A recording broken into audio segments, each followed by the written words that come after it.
जय श्री कृष्ण। नमस्कार। श्रीमद् भगवद गीता के अध्ययन की श्रृंखला में 11वें अध्याय विश्वरूप दर्शन के आज के सत्र में सभी साध्यायियों का स्वागत एवं अभिवादन। ओंकार के नाद के साथ प्रार्थना करेंगे।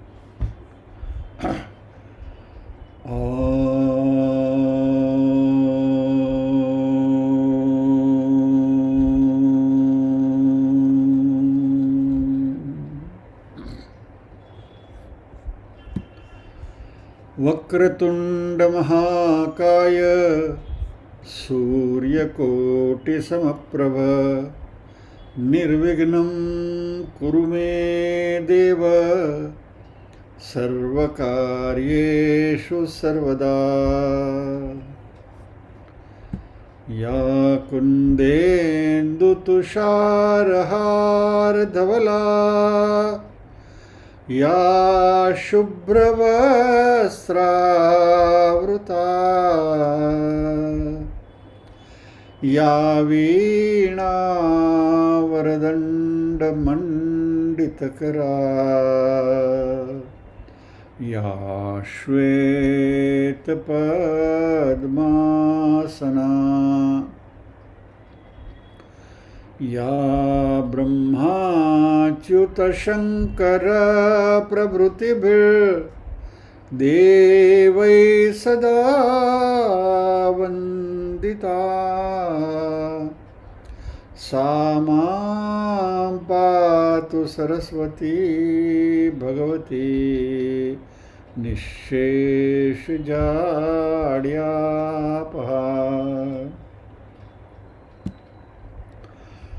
वसुदेवसुतं देवं कंसचाणूरमर्दनं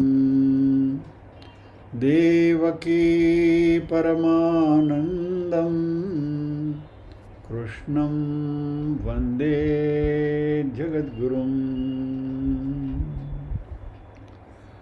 ॐ सहना भवतु सहनौ भुनक्तु सह वीर्यं करवावहै तेजस्विनावधीतमस्तु मा विद्विषावहै।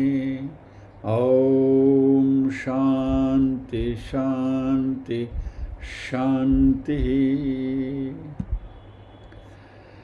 यत्र योगेश्वर कृष्णो यत्र पार्थो धनुर्धरः तत्र श्रीर्विजयो भूतिर्ध्रुवा नीतिर्मतिर्मम।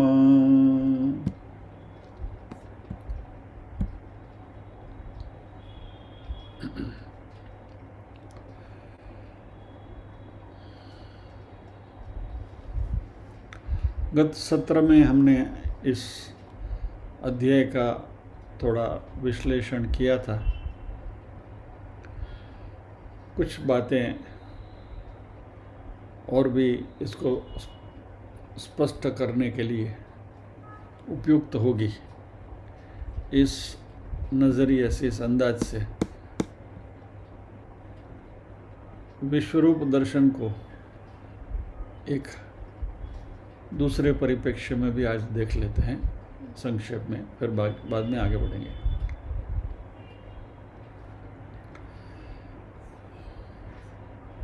विभूति योग से आगे बढ़े हैं हम, जहाँ भगवान ने अपनी विभूतियों का वर्णन किया और भगवान ने कहा था कि मैंने जो भी कहा है वो सब मात्र मेरी विभूतियों का सैंपल मैंने छिड़का है, बाकी उसका कोई अंत नहीं है। अभी ये अध्याय विश्वरूप दर्शन योग, वह विश्वरूप के दर्शन की बात करता है। विश्वरूप दर्शन यानी परमात्मा का विश्व के रूप में दर्शन, विश्वरूप ईश्वर दर्शनम। तो यहाँ विश्वरूप को भगवान का एक नाम के जरिए भी ले सकते हैं। विश्वरूप दर्शन योग यानी भगवान को विश्वरूप की दृष्टि से देखना। रूपम यानी स्वरूप, अंग्रेजी में जिसको हम फॉर्म कहते हैं। तो विश्व यानी विश्व और रूप यानी रूप। विश्वरूप यानी विश्व एव रूपम यस्य विश्वरूप, ये जो पूरा विश्व है वही जिनका स्वरूप है वह विश्वरूप, यानी वह भगवान, वो परमात्मा जिनका शरीर तो नहीं कहेंगे, जिनका स्वरूप ये पूरा जगत है, पूरा विश्व है, वह भगवान को विश्वरूप कहते हैं। अभी पहली बात कि भगवान का दर्शन ऐसे विश्व के रूप में कैसे हो सकता है। जगत रूपणे ईश्वर से दर्शनम कथम संभवति, जगत के रूप में ईश्वर का दर्शन हम कैसे करें। मान लीजिए कि हमें भगवान के दर्शन करने हैं तो राम जी के फॉर्म में, भगवान कृष्ण के फॉर्म में, माता जी के देवी के फॉर्म में, किसी भी स्वरूप में, शिव जी के स्वरूप में, भी श्रावण महीना हमारा चल रहा है, शिव जी के स्वरूप में, तो उन स्वरूप में हम उनका दर्शन कर सकते हैं, क्योंकि माया की मदद से और अपंचीकृत पंच महाभूत को लेकर भगवान ने यह देह धारण किया है। फिर जो भी फॉर्म है उस फॉर्म में राम, कृष्ण, देवी, लक्ष्मी जी, शिव जी जैसे हमने कहा, इसको हम देवता का साक्षात्कार कहते हैं। उस स्वरूप में हमें भगवान का साक्षात्कार होता है। और यह साक्षात्कार करने के लिए साधना या तो तप करना पड़ता है। पुराणों में हमने देखा है कि भाई किसी ने भगवान के दर्शन के लिए तप किया, तो तप यानी और कुछ नहीं है, एक प्रकार की साधना है, एक प्रकार का ध्यान है, मेडिटेशन है, कंसंट्रेशन है, कि वह भगवान का जो स्वरूप है उस स्वरूप के ऊपर सातत्य से हम ध्यान करें। तो पहले हमें ये तय करना है कि हमें किस स्वरूप का दर्शन करना है। मान लीजिए कि कृष्ण भक्त हूँ मैं, तो मैं सोचूंगा कि चलो मुझे भगवान कृष्ण का दर्शन करना है, हाथ में सुदर्शन चक्र लिए हुए, बांसुरी लिए हुए, जो भी स्वरूप हमको इष्ट है वह हमारे इष्ट देव, और वो इष्ट देव का उस स्वरूप के बारे में सोचते हुए हम ये तपश्चर्या या तो साधना करते हैं। और इनको हमारे स्क्रिप्चर्स में, शास्त्रों में ध्यान श्लोक के रूप में भी दिया गया कि इस पर्टिकुलर फॉर्म में, इस ध्यान श्लोक के द्वारा आप यदि आप भगवान का ये करोगे तो भगवान उस स्वरूप में हमें दर्शन देंगे। जैसे विष्णु भगवान का विष्णु सहस्रनाम में ही ध्यान श्लोक में आता है, मेघश्यामं पीतकौशेयवासं श्रीवत्सांगं कौस्तुभोद्भासितांगं पुण्योपेतं पुंडरीकायताक्षं विष्णुं वंदे सर्वलोकैकनाथं। या तो हमारा जाना माना श्लोक, शांताकारं भुजगशयनं पद्मनाभं सुरेशं विश्वाधारं गगनसदृशं मेघवर्णं शुभांगं लक्ष्मीकान्तं कमलनयनं योगिभिर्ध्यानगम्यं वन्दे विष्णुं भवभयहरं सर्वलोकैकनाथम। ये सब ध्यान श्लोक है। शिव जी का जैसे आसित गिरि समम शातक जलम सिंधु पात्र वगैरह वगैरह। तो हमें इन मंत्रों से हमारे इष्ट देव को उनके इस स्वरूप में उनकी कल्पना करनी है। तो जैसे नारद जी ने ध्रुव जी को बताया था, प्रहलाद को बताया था, और वो उस भक्त को उस मंत्र का पुरस्चरण करना है। पुरस्चरण यानी जितने अक्षर उस मंत्र में हैं उतने लाख आवर्तन या तो उतने कोटि आवर्तन उस मंत्र का आपको करना है।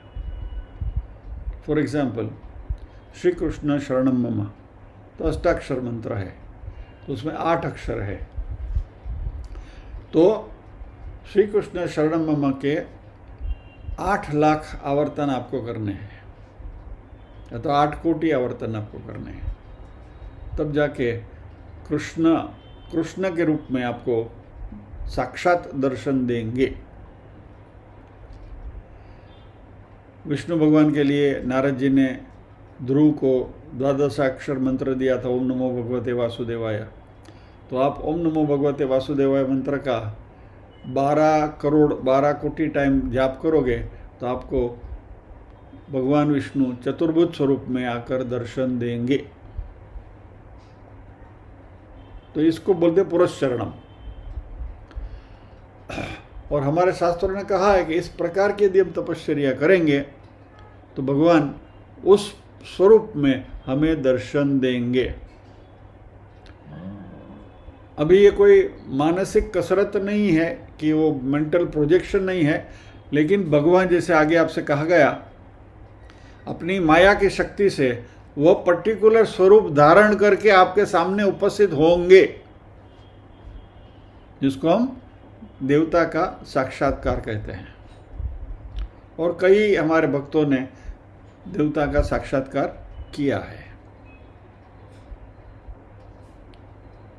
जैसे नामदेव ने विठोबा का साक्षात्कार किया था, उनके साथ उनका वार्तालाप भी होता था वगैरह वगैरह। बहुत सारी कहानियां हमारे पास हैं।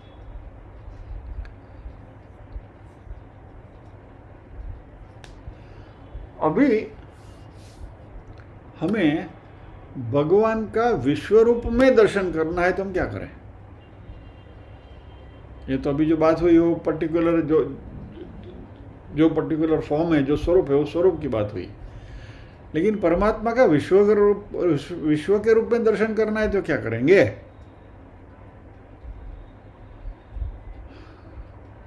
किस स्वरूप में भगवान को हम बुलाएंगे? क्योंकि रामो राजमणि सदा विजयते रामम रमेशम भजे वगैरह करेंगे तो राम जी उपस्थित हो जाएंगे। कृष्ण की बात करें, कृष्ण आ जाएंगे। विश्व के रूप में भगवान को कैसे इनवाइट करें?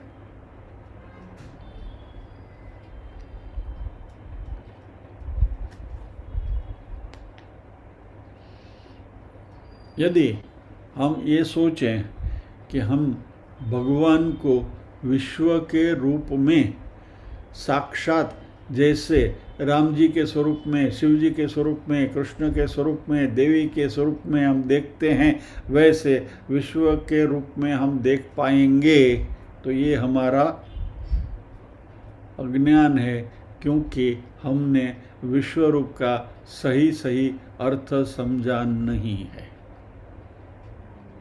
और इसलिए इस 11वें अध्याय का बहुत महत्व है।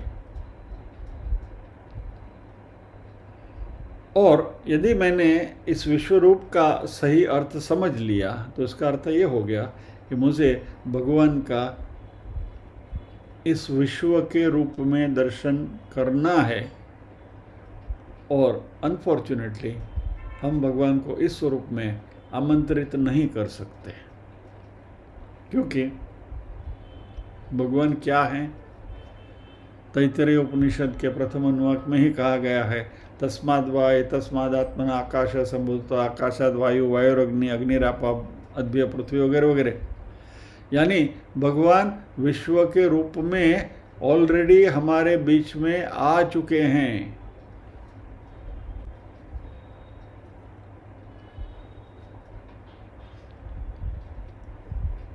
तो यदि हमें भगवान का विश्व के रूप में दर्शन करना है तो एक बात हमें बहुत साफ साफ समझनी होगी। उसके लिए एक ही तरीका है और वो है इस विश्व को, इस जगत को भगवान का स्वरूप ही समझना हमें सीखना पड़ेगा। यानी हमें अपने आप को ट्रेन करना पड़ेगा। ये जो पूरा विश्व हमारे सामने है वह परमात्मा का स्वरूप है, वह देखने की दृष्टि हमें डेवलप करनी पड़ेगी।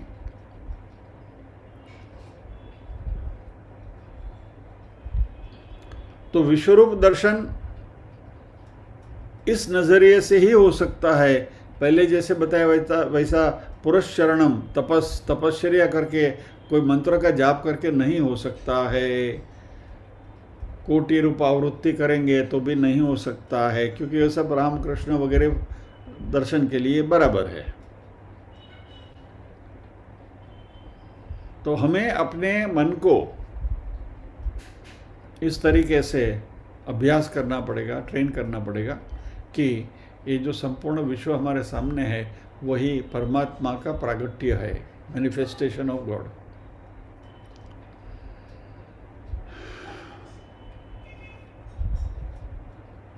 तो शास्त्रों ने एक बात हमें सिखाई है बहुत क्लैरिटी के साथ कि भगवान ही इस सृष्टि में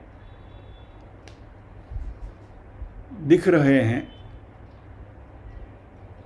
जैसे कल ही हमने देखा था ना, अखिल ब्रह्मांड माँ एक तू श्री हरि जो वे रूपे अनंत पासे, बस वही बात है यहाँ भी, सेम थिंग।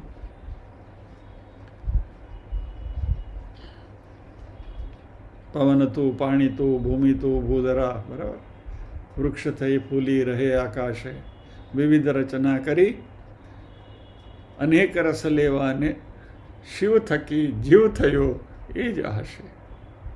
बस इस नरसिंह मेहता की इस बात को यदि हम समझ लें कि भगवान ही इस सारे सृष्टि में हमारे सामने दिखाई दे रहे हैं, और इसको यदि हम शास्त्रों की भाषा में, टेक्निकल भाषा में बात करें तो भगवान ही इस जगत का उपादान कारण है। यानी परमात्मा ने ही अपने आप को इस सृष्टि के रूप में ढाला है।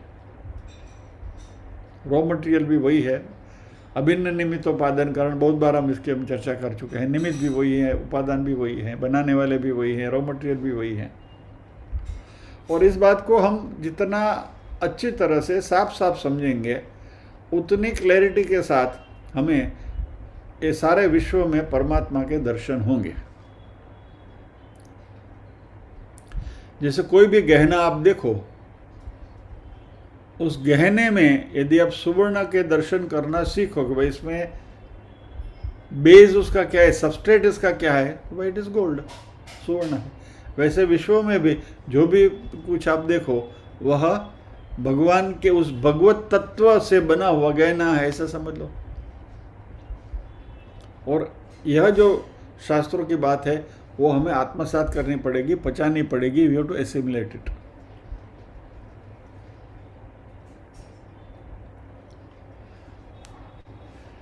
यह जो परिप्रेक्ष्य है, जो शास्त्र हमें सिखाते हैं कि इस सारे, जैसे सभी गहने को हम स्वर्ण के रूप में ही देखते हैं, जो भी गहना हो, लेकिन उसके भीतर उसका जो सबस्ट्रेट है, उसका जो आधार है वो सोना है, स्वर्ण है। वो बात जितनी हमारे मन में पक्की है, हमें मालूम है कि उसमें सोना ही है। वैसे ही विश्व में कोई भी, कहीं भी हम दृष्टि डालें और उसका सबस्ट्रेट परमात्मा ही है, ये बात बार बार दृढ़ीभूत हो जाए तो इसे ही दिव्य चक्षु या तो ज्ञान चक्षु कहते हैं, द आई ऑफ विजडम, ज्ञान चक्षु, समझदारी। तो यह जो दृष्टि है वह हमारी फिजिकल आंख यानी कि चर्म चक्षु नहीं है, और ये कोई रहस्यमय दृष्टि भी नहीं है, इसमें कोई मिस्टिसिज्म या तो रहस्य जैसा कुछ नहीं है।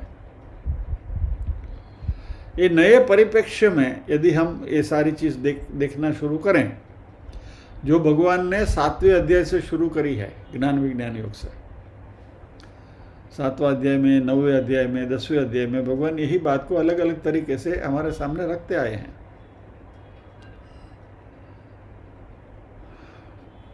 एक उदाहरण से देखते हैं। कोई आपको एक लड्डू देता है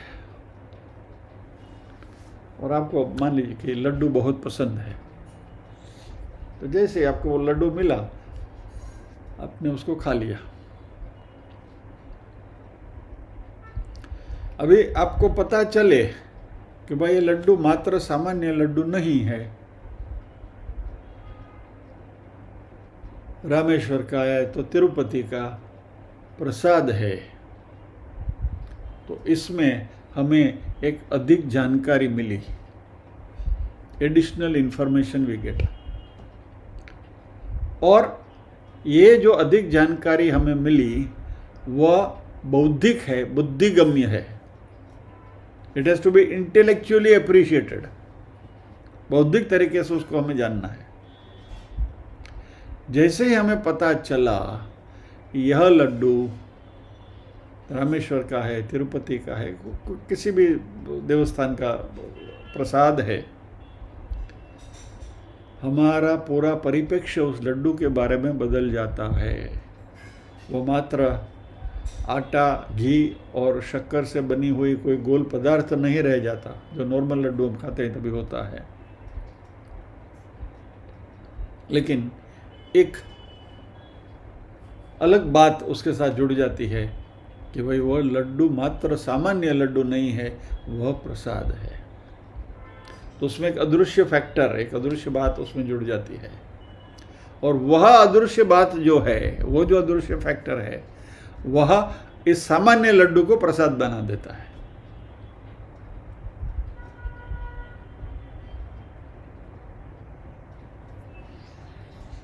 तो अभी वो लड्डू मात्र लड्डू नहीं रहता है, it doesn't have simple status of laddu, it acquires the status of prasad because of this invisible factor. ये जो एक अदृश्य बात उसमें जुड़ी कि भाई परमात्मा के सामने, भगवान के सामने से आया हुआ है, तो यह जो समझदारी की हमारी दृष्टि है, eye of wisdom, eye of understanding,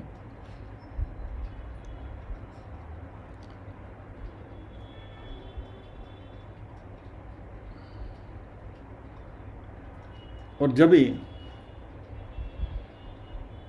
ये बात हमारे सामने समझ में आती है तो वह चीज़ सीधी सीधी हमारे मुंह में जाने से पहले हमारी दृष्टि से गुजरती हुई मुंह में जाती है।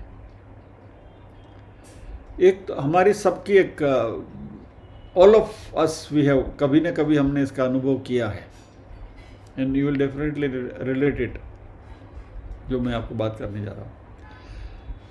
हमारे घर में जब ये सत्यनारायण की पूजा होती है और हम प्रसाद बनाते हैं शिरा का, बराबर है, एक पतीला भर के प्रसाद हमने बनाया, उसमें से एक कटोरी भर के प्रसाद हमने भगवान के सामने रखा और बाकी का प्रसाद जिस बर्तन में बनाया था उसमें पड़ा हुआ है। आई एम श्योर हम सबकी अनुभूति है कि जब कथा पूरी हो जाने के बाद भगवान के सामने जो रखा हुआ शिरा है उसको आप खाओगे, और जो पातेली में बाजू में जो एक्स्ट्रा जो शिरा बना के पड़ा है वो आप खाओगे, स्वाद में फर्क है। भगवान के सामने जो रखा हुआ प्रसाद है उसकी मिठास ही कुछ अलग है। मेरा तो ये अनुभव है, आपका भी होगा ऐसा मैं मानता हूँ, but I have always observe. हमारे घर में जब भी सत्यनारायण की कथा होती है, और ये बात मैं बच्चों को खास कहता भी हूँ, 2 कटोरी साथ में सामने रख के उनको बोलता हूँ, बोला देखो ये प्रसाद की कटोरी है और ये तपेली में से भर के लाई हुई कटोरी है, दोनों को टेस्ट करो। और एवरीबडी से इसका फर्क है। क्या फर्क पड़ा उसमें? ये अदृश्य बात कि भाई ये प्रसाद है, उसमें उसके कोई केमिकल कंपोजिशन में कोई फर्क पड़ा? दोनों प्रसाद को आप लेबोरेटरी में जाके एनालाइज करोगे तो आपको वही मिलेगा, घी मिलेगा, शक्कर मिलेगी, वो ब्ला ब्ला जो भी है वो, बराबर, कोई फर्क नहीं है।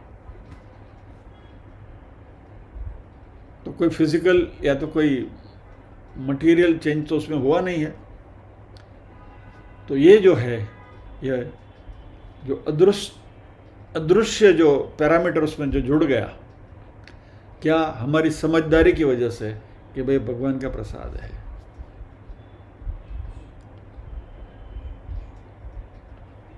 तो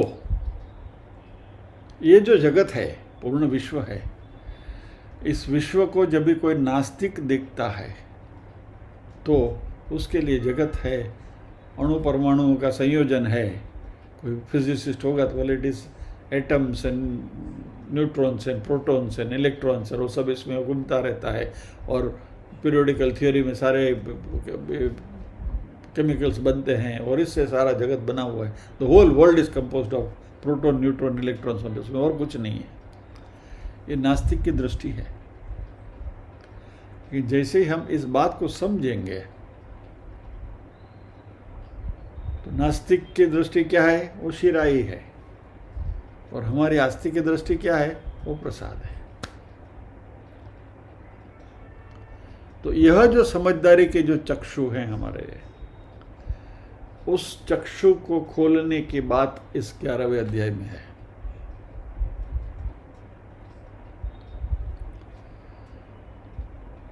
और यहां कृष्ण कहते हैं कि इस बात को आप जितनी गहराई से समझोगे, उतना हमारा परिप्रेक्ष्य जो है भगवान की ओर देखने का, परमात्मा की ओर देखने का, पूरी दृष्टि हमारी बदल जाएगी।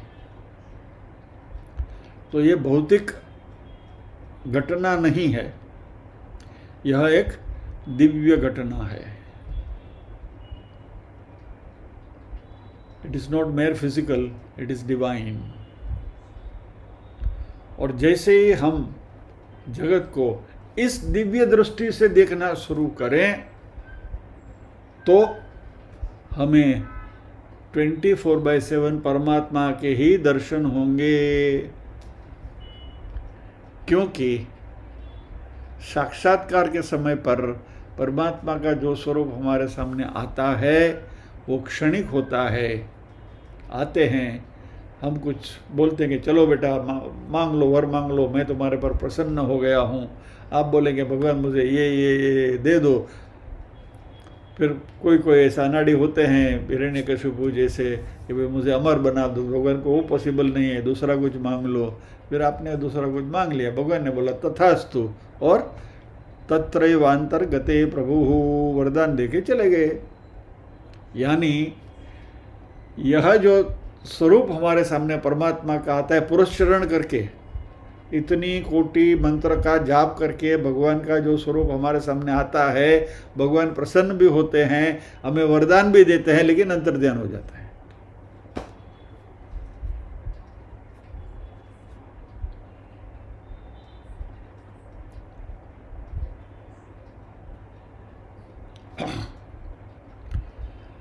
लेकिन यह दिव्य चक्षु डेवलप करने की प्रोसेस भगवान ने 7वें अध्याय से शुरू करी है। 7वें अध्याय में जिनको इंटरेस्ट है वो शुक्रवार को आना शुरू कर दें, वो भी अभी शुरू हुआ है लकीली। रसोहम अप्सु कौन्तेय प्रभास्मि शशि सूर्ययोः, 7वें अध्याय का 8वां श्लोक है।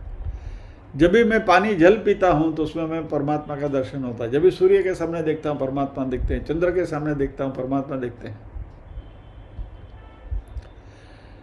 किसी नदी में स्नान करने गए तो उसमें परमात्मा की अनुभूति होती है।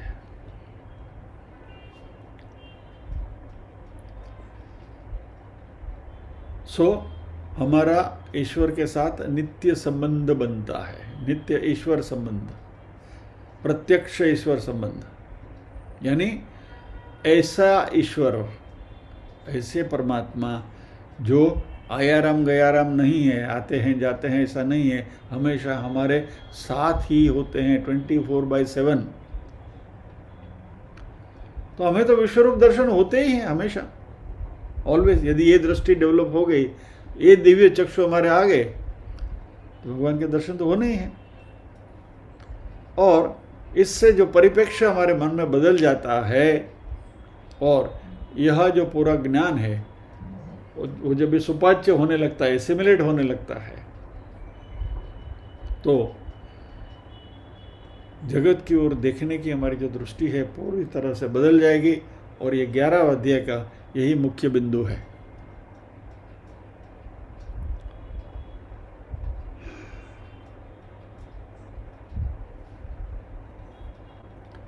तो इस परिप्रेक्ष्य को लेकर हम 11वें अध्याय में प्रवेश करेंगे।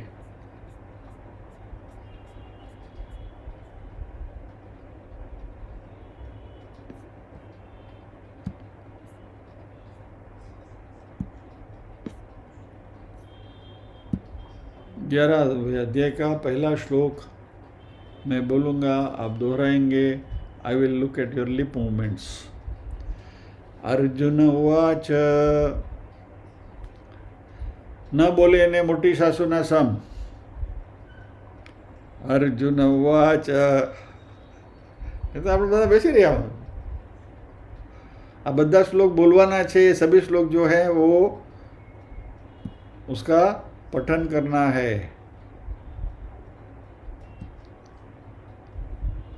नीरूबेन ने बोलावना तो अदृश्य થઈ ગયા, ચાલો વાંધો નહીં। अर्जुन उवाच, मदनुग्रहाय परमं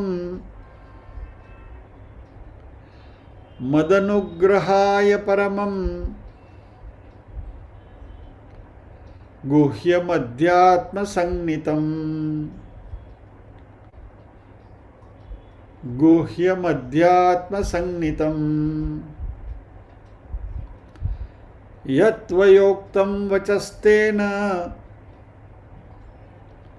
यत्त्वयोक्तं वचस्तेन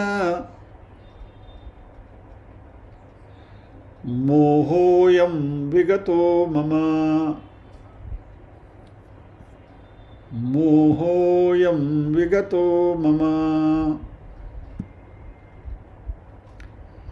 एक बार पूरा श्लोक में बोलता हूँ, फिर 2 बार साथ में बोलेंगे। अर्जुन उवाच, मदनुग्रहाय परमं गुह्यमध्यात्मसंज्ञितं यत्त्वयोक्तं वचस्तेन मोहोऽयं विगतो मम।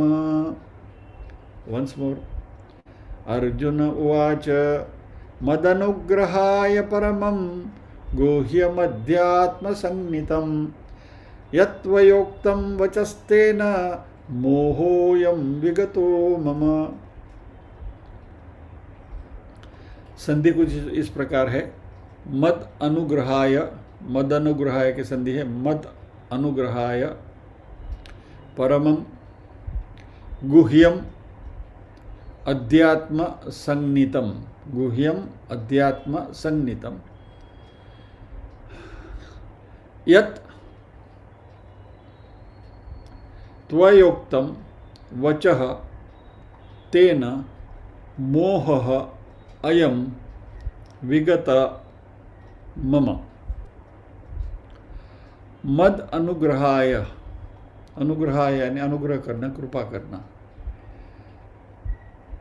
मेरे ऊपर कृपा करने के लिए, मुझ पर कृपा करने के लिए, त्वया, त्वयोक्तम में त्वया उक्तम, आपने, यत यानी कि जो, परमम गुह्यम अध्यात्म संज्ञितम, परम गोपनीय अध्यात्म के विषय के वचः उक्तम कहे, तेन उससे, मम यानी मेरा, अयम यह मोह नष्ट हो गया है।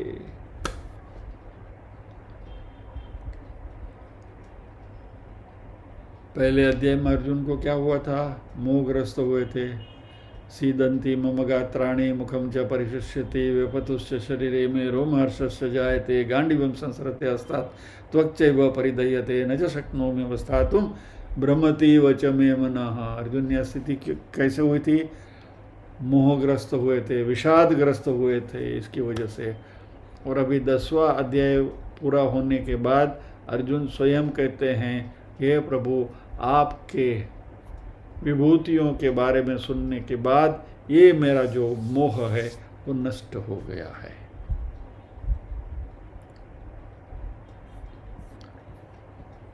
आइए इसको जरा समझने की कोशिश करते हैं।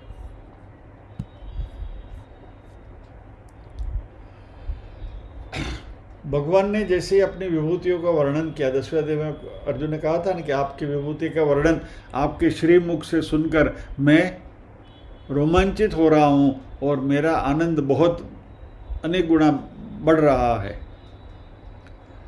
तो अभी अर्जुन कहते हैं कि प्रभु आपने कृपा करी और उसका अनुभव जो मुझे हुआ उसकी वजह से अर्जुन भाव विभोर हो उठे हैं और बहुत प्रसन्नता से उन्होंने कहा कि मद अनुग्रहाय, मेरे ऊपर कृपा करके। भगवान ने 10वें अध्याय में कहा था 11वें श्लोक में, तेषामेवानुकंपार्थम अज्ञानजन्तम नाशयामि आत्मभावस्थो ज्ञानदीपेन भास्वता। अर्जुन, मेरा जो भजन करने वाले हैं उनके ऊपर अनुग्रह करने के लिए उनके अंतःकरण में जो बैठा हूँ मैं, स्थित हुआ जो मैं, वो स्वयं ही उनके अज्ञानवश अज्ञान जनित जो अंधकार है उसको दूर करने के लिए उनके अंतःकरण में प्रकाशमय तत्वज्ञान रूप दीपक मैं जलाकर वो ज्ञान को नष्ट करता हूँ। ऐसा भगवान ने 10वें अध्याय के 11वें श्लोक में कहा था। ये बात भगवान ने अर्जुन को अपनी कृपा दृष्टि या तो कृपावश होकर अर्जुन से कही थी और इस बात का अर्जुन के ऊपर बड़ा प्रभाव हुआ और अर्जुन ने इमीडिएटली 10वें अध्याय में ही 12वें श्लोक से लेकर भगवान की स्तुति करी है। बहुत अनूठी स्तुति है जिसके बारे में हम सीख चुके हैं।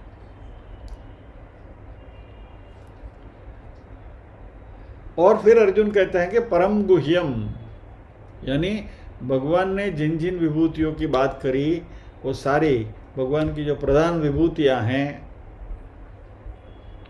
और फाइनली 10वें अध्याय के अंत में भगवान ने कहा कि मेरी विभूतियों का वैसे तो अंत नहीं है, लेकिन संपूर्ण जगत को या अनंत कोटि ब्रह्मांड को मैं ही व्याप्त करके मैं ही उसमें समाया हुआ हूँ। यानी भगवान ने तभी अपना परिचय दे दिया 10वें अध्याय के 42वें श्लोक में, अथवा बहुनैतेन किं ज्ञातेन तवार्जुन विष्टम्याहमिदं कृष्णमेकांशेन स्थितो जगत। अथवा हे अर्जुन, इस बहुत जानने से तेरा क्या प्रयोजन है? मैं संपूर्ण जगत को अपनी योग शक्ति के एक अंश मात्र के धारण करके स्थित हूँ। जैसे हमने लास्ट टाइम देखा था, it is just the tip of the iceberg.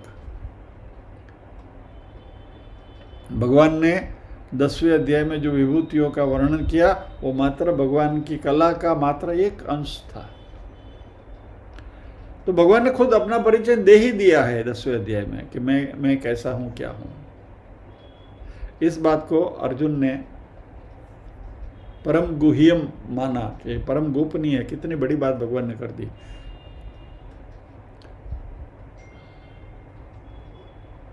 नौवें अध्याय में भी भगवान ने राजविद्या राजगुह्य योग में भी अपने स्वरूप की बात करी है। गुह्य ज्ञान वहां भी बताया है। तो यहाँ अर्जुन कहते हैं अध्यात्म संगीतम।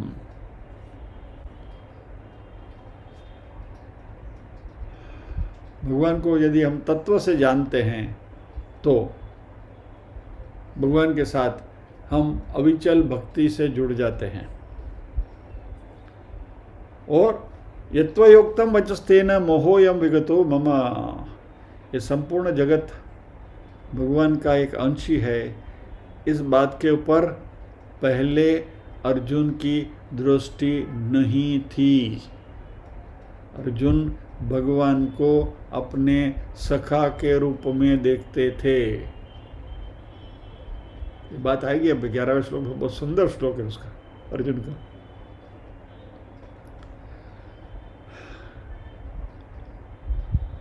यानी विभूति योग का वर्णन सुनने के बाद अर्जुन कहते हैं कि मेरा यह मोह नष्ट हो गया है, मेरी आपके प्रति देखने की दृष्टि बदल गई है। अभी आप मेरे सखा या तो सारथी कृष्ण नहीं हो, आप परमात्मा हो, ऐसी मुझे प्रतीति होने लगी है।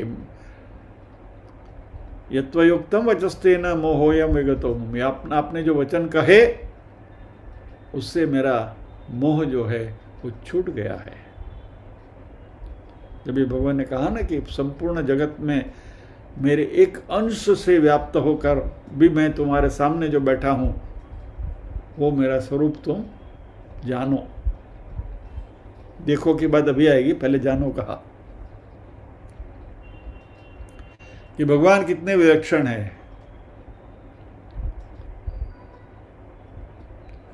जिस अंश में इतनी सारी सृष्टियां उत्पन्न होती है, जिस अंश में इतनी सारी सृष्टियां विलीन होती हैं, अर्जुन इज ओवरवेल्म्ड, दिग्मूढ़ हो गए हैं, किंग कर्तव्य मूढ़ हो गए हैं भगवान की इस बात को जानते हुए, और मन में रोमांचित हुए हैं। ये परमात्मा, ये प्रभु मेरे सामने सारथी के रूप में खड़े हैं, इनके साथ मैं खेला करता था।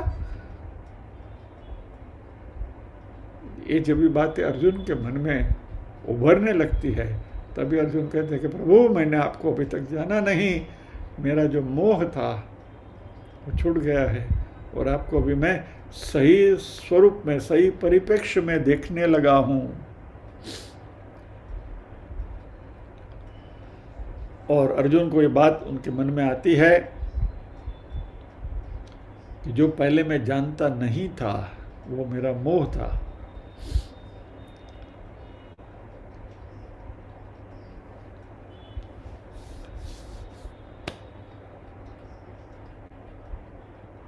हालांकि अर्जुन कहते हैं कि मेरा मोह नष्ट हो गया, लेकिन अर्जुन का मोह भी संपूर्ण तरीके से नष्ट नहीं हुआ है, जिसका जिक्र भगवान आगे करने वाले हैं। जब इस श्लोक पर आएंगे तो भी बात करेंगे। तो अर्जुन का यहाँ कहना है कि आपने जो वचन मुझे कहे अभी तक, जो भी भगवान ने सुनाया, दूसरे अध्याय से सांख्य योग से लेकर विभूति योग तक जो जो बातें करी, वह अर्जुन कहते हैं कि आपकी विद्वत्ता बताने के लिए नहीं, नॉट टू इम्प्रेस मी, देखो मैं कितना विद्वान हूँ, मुझे शास्त्रों का कितना ज्ञान है, मैं कितना ज्ञानी हूँ, वगैरह वगैरह, ब्ला ब्ला ब्ला ब्ला ब्ला। अर्जुन कहते हैं कि आपने जो भी सारी बातें करी प्रभु, मात्र और मात्र मेरे प्रति आपकी कृपा और आपकी इस कृपा दृष्टि की वजह से आपने सारी बातें करी हैं, इस बात का अभी मुझे एहसास हो रहा है।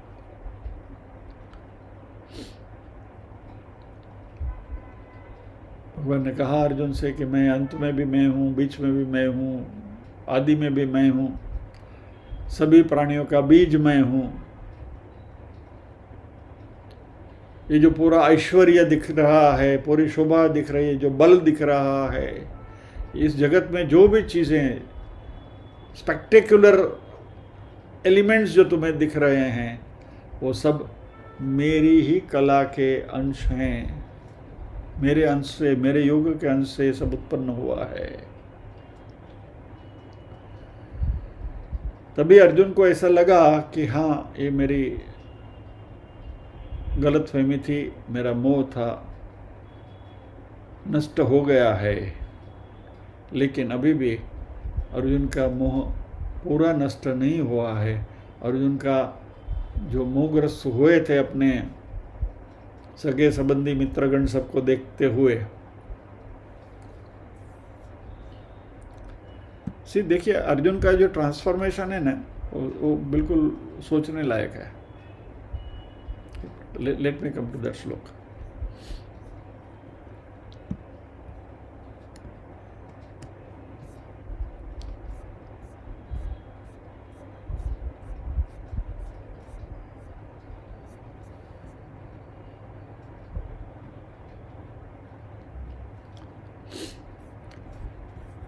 थोड़ा आपको एक छोटी सी सफ़र पहले अध्याय प्रथम अध्याय की कर लेते हैं अर्जुन की मनसृष्टि देखने के लिए।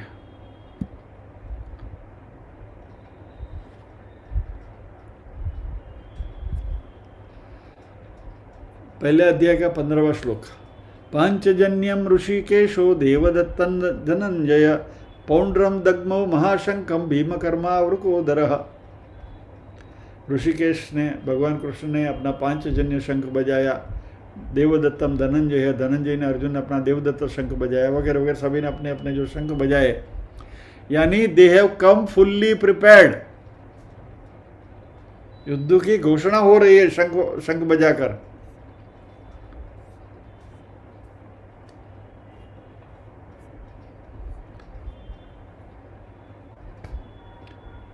ऋषिकेशम तदा वाक्यमिदमाह महीपते। तब संजय धृतराष्ट्र से कहता है कि हे महीपति, हे धृतराष्ट्र, भगवान कृष्ण को अर्जुन ने ये वाक्य कहा। वाक्यम इदम आह, आह यानी कहा। अर्जुन उवाच सेनयोरुभयोर्मध्ये रथम स्थापयमेच्युत यावतेदान् निरीक्षेऽहं योद्धुकामानवस्थितान् कैर्मया सह योद्धव्यम अस्मिन् रणसमुद्यमे। अर्जुन का हुंकार है, हे अर्जुन, दोनों से, अरे हे कृष्ण अच्युत, दोनों सेना के बीच में मेरा रथ को लेकर जाओ। ये काइंडली ऑर्डर्स हिम। सेनयोरुभयोर् मध्ये रथम स्थापयमेच्युत, सारथी के रूप में आदेश दे रहे हैं अर्जुन उनको। यावदेतान् निरीक्षेऽहं योद्धुकामानवस्थितम्। अभी मैं देखना चाहता हूं कि मेरे साथ, अर्जुन के साथ युद्ध करने के लिए कौन कौन आए हैं। कैर्मया सह योद्धव्यम अस्मिन् रणसमुद्ये, मेरे साथ युद्ध करने के लिए कौन आया, मैं जरा देखूं तो सही। Who are they. प्रथम अध्याय में रण मैदान में जब भी आए हैं तभी अर्जुन की मनस्थिति ये है। और फिर ये सब होने के बाद सबको देखा अर्जुन ने, कौन कौन है वहां। तत्र पश्चात् स्थितान् पार्थ पितॄन् अथ पितामहान् आचार्यान् मातुलान् भ्रातॄन् पुत्रान् पौत्रान् सखींस्तथान् स्वशुरान् सुहृदश्चैव सेनयोरुभयोरपि तान् समीक्ष्य कौन्तेय सर्वे बन्धून् अवस्थितान्। इन सबको अर्जुन ने देखा, वहाँ खड़े हुए सगे संबंधी, ससुर वगैरह वगैरह सबको देखा। कृपया परयाविष्टो विषिदन्निम ब्रवीत, बिल्कुल ये हो गए, ढीले हो गए और विषाद से अर्जुन ने भगवान से ये कहा, दृष्ट्वेमं स्वजनम कृष्ण युयुत्सुम समुपस्थितम। यहाँ जो युद्ध करने के लिए जो मेरे साथ आए हैं उनको देखने के बाद, हे कृष्ण क्या हो रहा है। सीदन्ति मम गात्राणि मुखम च परिशुष्यति वेफतुश्च शरीरे मे रोमहर्षश्च जायते गांडीवं संसृते हस्तात् त्वक्चैव परिदह्यते न च शक्नोम्यवस्थातुं भ्रमतीव च मे मनः। सीदंती मम गात्राणि, मेरे गात्र शिथिल हो रहे हैं। मुखम से परिशुष्यति, मेरा मुख सूख रहा है। वेफतुष्य शरीरे में, मेरे शरीर के ऊपर पसीना छूट रहा है। रोमहर्षस्य जायते, मेरा रोंगटा खड़ा हो रहा है। गांडीवम संसृते हस्तात्, मेरे हाथ में से गांडीव सरक रहा है। त्वक्चैव परिदह्यते, मेरी चमड़ी जल रही है। न च शक्नोमि अवस्था, तो मैं खड़ा रहने पा रहा हूँ। भ्रमति वच मे मनः, मेरा मन भ्रमित हो रहा है। अर्जुन का शौर्य का आइकॉन स्वरूप गांडीव अर्जुन के हाथ से सरक रहा है, it is slipping out of his hand. फिर बाद में अर्जुन जो पूरी लॉजिक जो बता रहे हैं भगवान को, युद्ध क्यों नहीं करना चाहिए और क्यों मुझे भाग जाना चाहिए।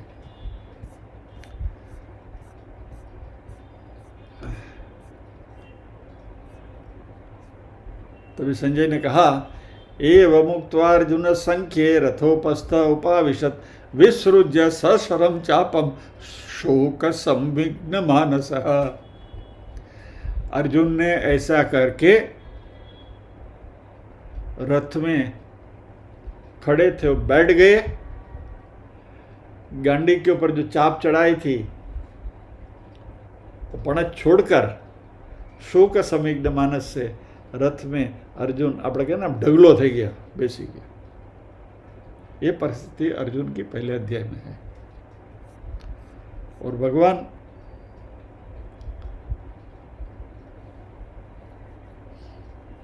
थोड़ा मैं बैकग्राउंड में जाना जरूरी है और मुझे बहुत अच्छा लगता है।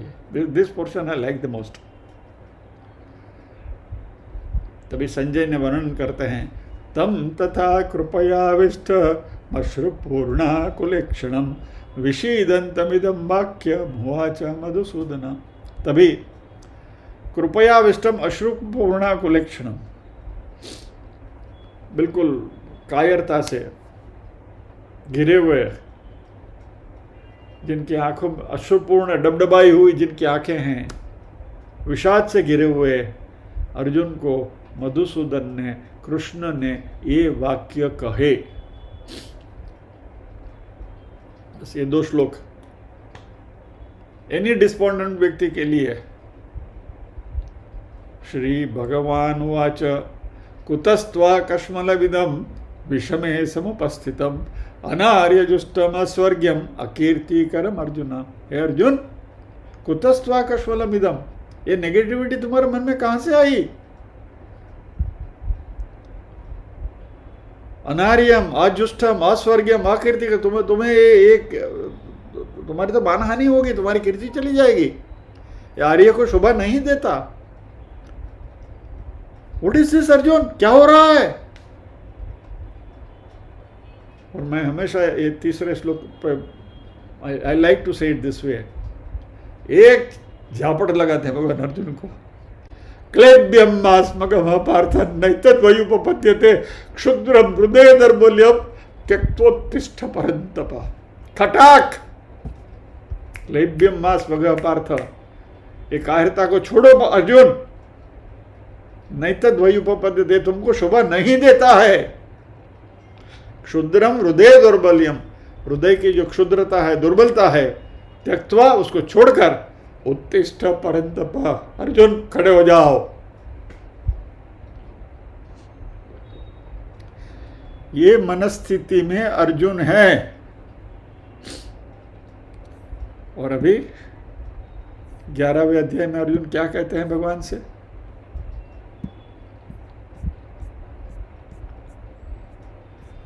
मद अनुग्रहाय परमं गुह्यम अध्यात्म संगीतम यत्वयोक्तम वचस्तेन मोहोयम विगतो मम।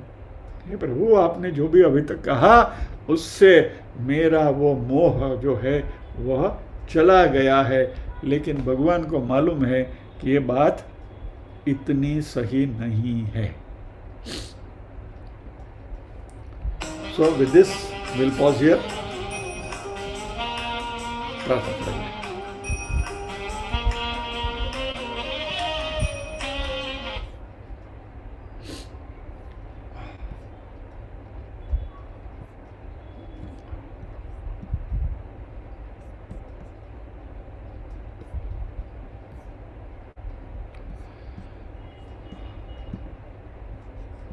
ओम असतो मा सद्गमय तमसो मा ज्योतिर्गमय मृत्युर्मा अमृतंगमय। सर्वेषां स्वस्तिर्भवतु, सर्वेषां शान्तिर्भवतु, सर्वेषां मंगलं भवतु, सर्वेषां पूर्णं भवतु। लोकाः समस्ताः सुखिनो भवन्तु, लोकाः समस्ताः सुखिनो भवन्तु। नाहं कर्ता हरिः कर्ता, हरि ही कर्ता ही केवलम। ओम शांति शांति शांति ही। सभी के हृदय कमल में विराजमान परम कृपालु परमात्मा को वंदन करते हुए आज के सत्र को विराम देते हैं। अगले सत्र में फिर मिलेंगे इसी श्लोक के साथ। जय श्री कृष्ण।